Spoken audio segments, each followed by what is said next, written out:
Bonjour, c'est Dr Gzi, chargé de module d'anatomie-physiologie destiné pour les étudiants première année de l'Institut national de formation supérieure paramédicale, BETNA. L'anatomie est une connaissance essentielle pour les professionnels de santé, en particulier les radiologues et les manipulateurs de radiologie, dans une logique d'efficacité et aussi pour une amélioration de formation. L'anatomie et la physiologie sont des disciplines complémentaires de la biologie, la science qui étudie les organes vivants. L'anatomie humaine étudie la structure du corps et les relations entre eux. La physiologie humaine s'intéresse au fonctionnement des différentes parties du corps. D'une manière générale, c'est la structure qui détermine la fonction. Durant notre premier cours, on va voir la cellule, les tissus, le matériel génétique et la division cellulaire. Un organisme possède une structure bien déterminée. Prenons comme exemple le corps humain. Celui-ci est constitué de plusieurs systèmes ou appareils, respiratoires, circulatoires, digestifs. Chaque système est composé d'un ensemble d'organes. Le système digestif, par exemple, comporte l'estomac et l'intestin grêle. Un organe est un ensemble de tissus. Prenons comme exemple l'estomac, se compose de tissus musculaires, glandulaires et épithéliales. Un tissu est un ensemble de cellules d'un même type et d'une même fonction. Le nombre de cellules du corps humain s'élève à plus de 60 000 milliards de cellules. La cellule est une unité fondamentale, structurale et fonctionnelle des organismes vivants. La morphologie des cellules peut être extrêmement variée. Elle peut remplir toutes les fonctions de l'organisme, à savoir le métabolisme, le mouvement, la croissance, la reproduction ou encore la transmission des gènes. C'est une entité vivante qui fonctionne de manière autonome tout en restant coordonnée avec les autres. On distingue deux types. Les cellules eucaryotes, elles possèdent un noyau contenant le matériel génétique, par exemple la levure ou la cellule humaine. Les cellules prokaryotes, elles sont dépourvues de noyau, leur matériel génétique est donc libre dans la cellule, par exemple les bactéries. On va commencer avec les constitutions de la cellule.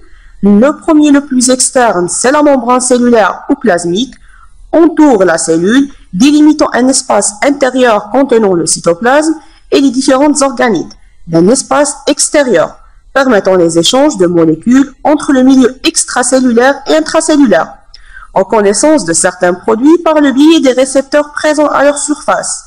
Elle est composée de phospholipides qui leur confèrent sa structure de base, augmente l'imperméabilité et la rigidité de la membrane. Les protéines qui assurent la plupart des fonctions spécifiques.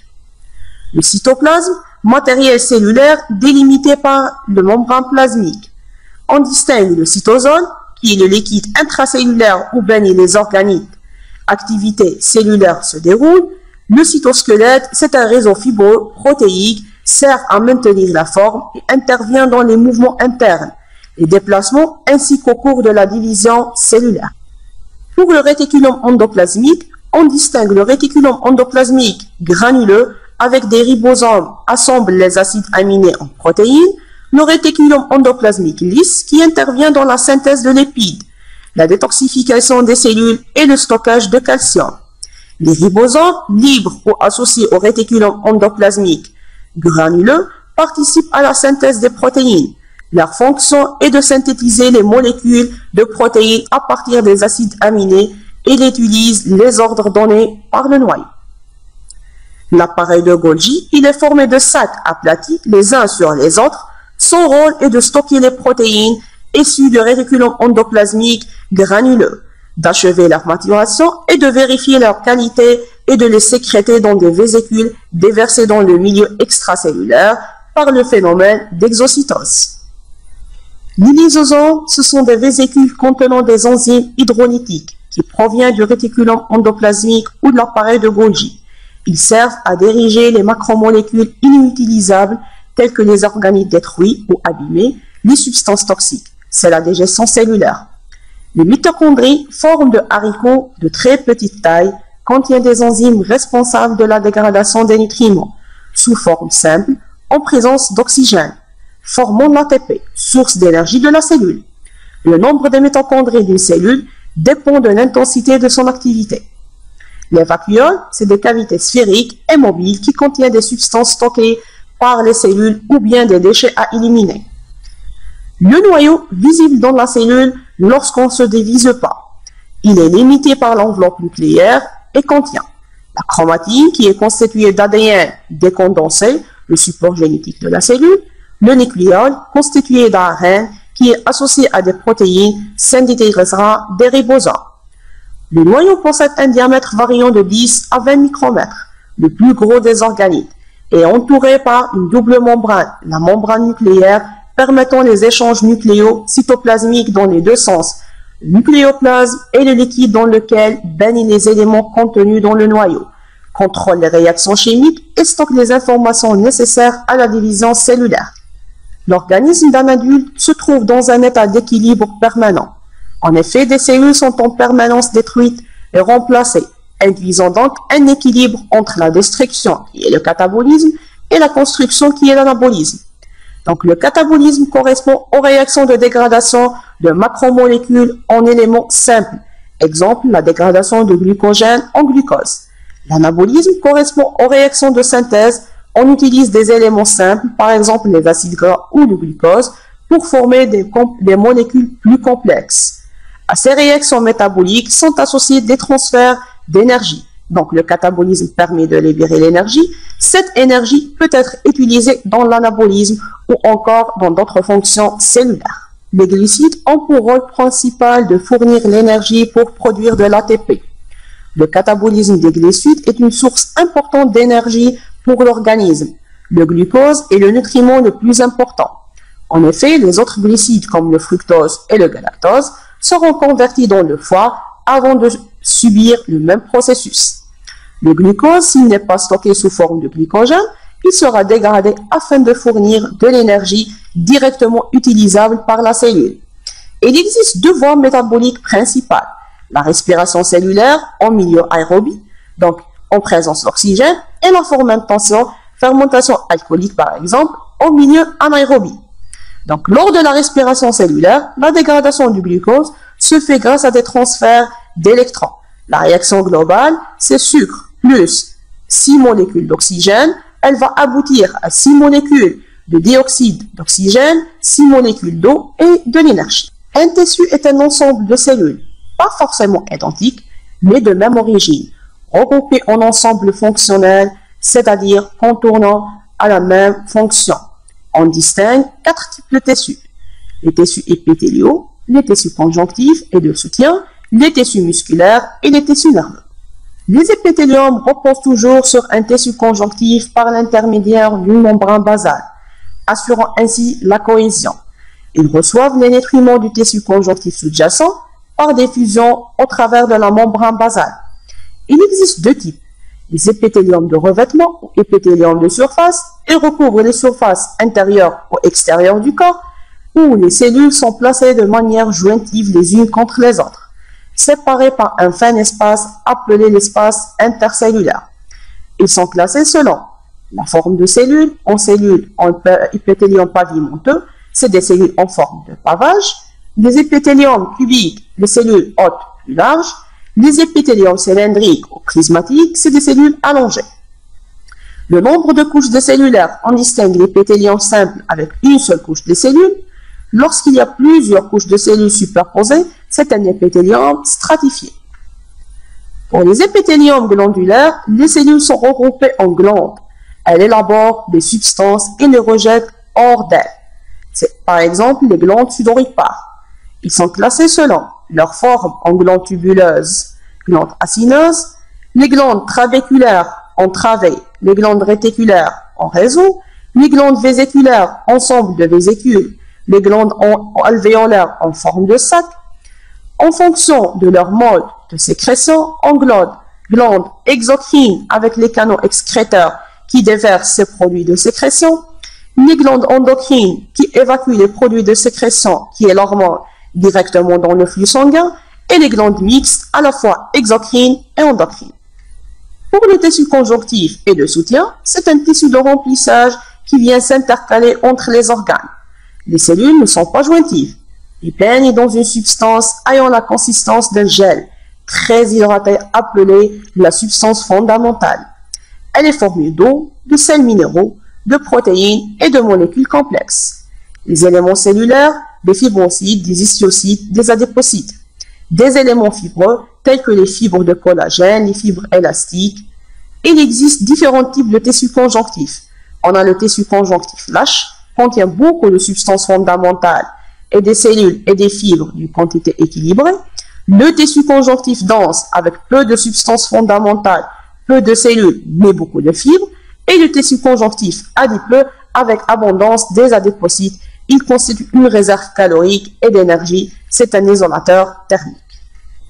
Pour le matériel génétique, on distingue l'acide désoxyribonucléique. L'ADN est une longue molécule contenant l'information génétique de la cellule et de l'organisme. Chaque des cellules contient les mêmes molécules d'ADN dans leur noyau. L'unité de base de l'ADN est le nucléotide. Il est composé de 3 éléments. Un élément phosphate, un sucre qui est le désoxyribose et une base azotée, l'adénine, guanine, thymine et la cytosine. L'ADN est constitué de 2 chaînes de nucléotides bruns, formant une double hélice. Elles sont liées entre elles par des liaisons faibles, c'est des liaisons hydrogènes, au niveau des nucléotides. Un tour d'hélice comprend à 10 paires de nucléotides. Quand il n'est pas utilisé pour exprimer un gène ou pour se répliquer, l'ADN doit être protégé. Pour cela, il s'enroule autour de 8 protéines basiques qu'on appelle l'histone. L'ensemble, ils forment un nucléosome. Oui, les nucléosomes s'assemblent dans tous les 200 nucléotides pour former un nucléole filament, apparenté à un collier de perles, également connu sous le nom de chromatine. La chromatine est la forme décondensée de l'ADN dans le noyau. Lorsque l'ADN est très condensé, notamment lors de la division cellulaire, on parle de chromatide. C'est cet élément qui compose les chromosomes. À chaque information génétique correspond à un gène, portion de l'ADN, unité de base d'hérédité, qui en principe prédétermine un trait précis de la forme d'un organisme vivant. Chaque gène détermine la structure d'une protéine, elle-même composée de plusieurs acides aminés. L'acide ribonucléique ou l'ARN, or l'information génétique de l'ADN est située dans le noyau de la cellule et ne peut en sortir, l'intervention de l'acide ribonucléique est alors nécessaire. L'ARN est l'intermédiaire nécessaire dans la fabrication des protéines, comme l'ADN, l'unité de base, et le nucléotide, mais certains éléments différents. Il existe 2 types d'ARN principaux utilisés lors de la synthèse protéine. L'ARN messager, c'est la copie transitoire d'un brin d'ADN qui va pouvoir se déplacer dans le cytoplasme de la cellule pour être traduite en protéines. L'ARN de transfert, c'est l'ARN chargé de traduire les codons séquences de 3 nucléotides en acides aminés. Il existe un ARN transfert spécifique pour chaque acide aminé. Le karyotype ou le karyogramme est l'arrangement standard de l'ensemble des chromosomes d'une cellule à partir d'une prise de vue microscopique.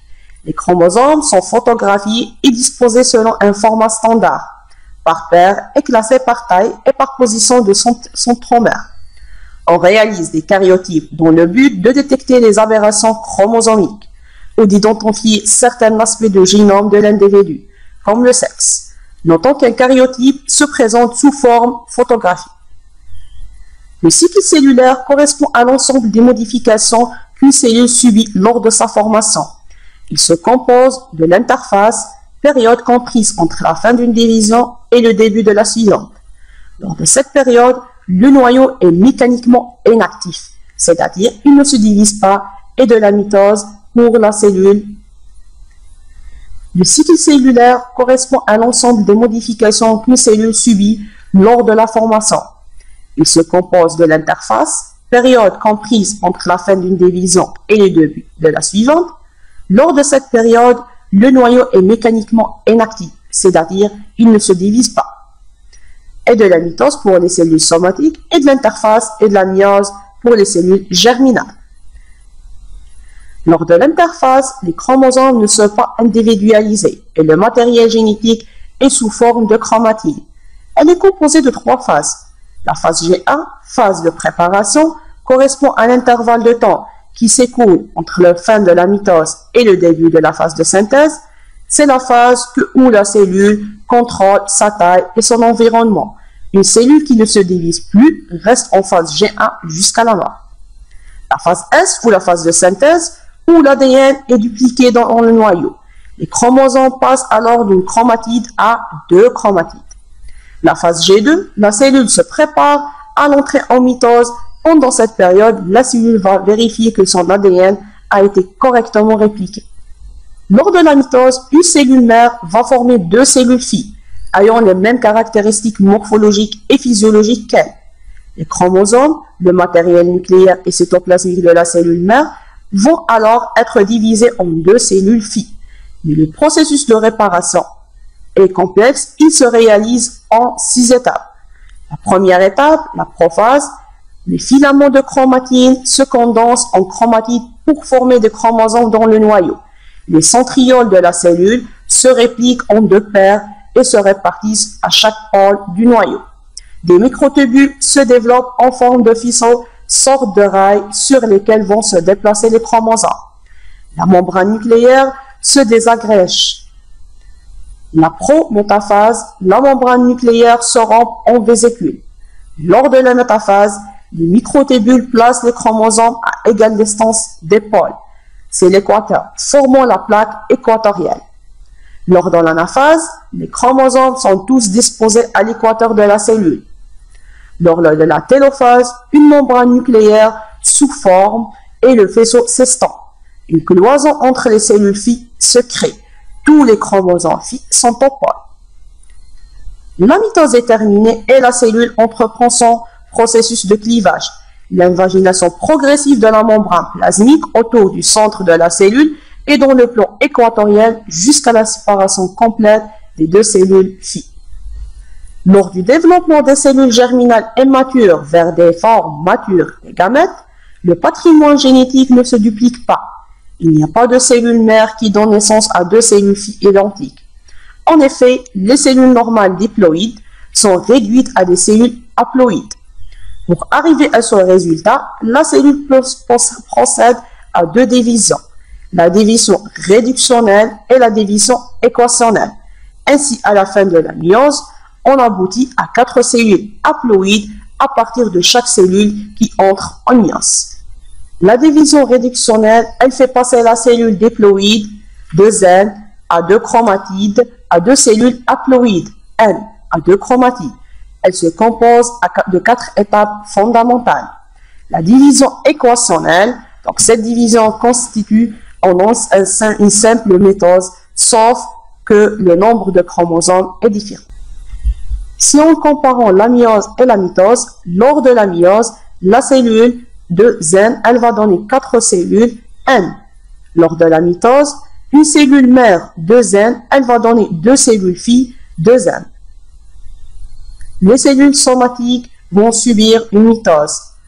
Par contre, les cellules germinales, ils vont subir une méiose. La mitose va durer à peu près 1 heure, alors que la méiose va demander 20 jours à plusieurs années. Lors de la mitose, on remarque une seule division, alors que la méiose, on remarque qu'il y a 2 divisions. Lors de la mitose, il n'y a pas d'appareillement de chromosomes homologues. Lors de la méiose, il y a un appareillement des chromosomes. Une cellule mère diploïde va donner 2 cellules filles diploïdes grâce à la mitose. Par contre, lors de la méiose, une cellule mère diploïde va donner 4 cellules filles haploïdes. Il y a une similarité de l'information génétique entre les cellules mères et filles, alors qu'il y a une variabilité génétique des cellules filles par rapport à la cellule mère lors de la méiose.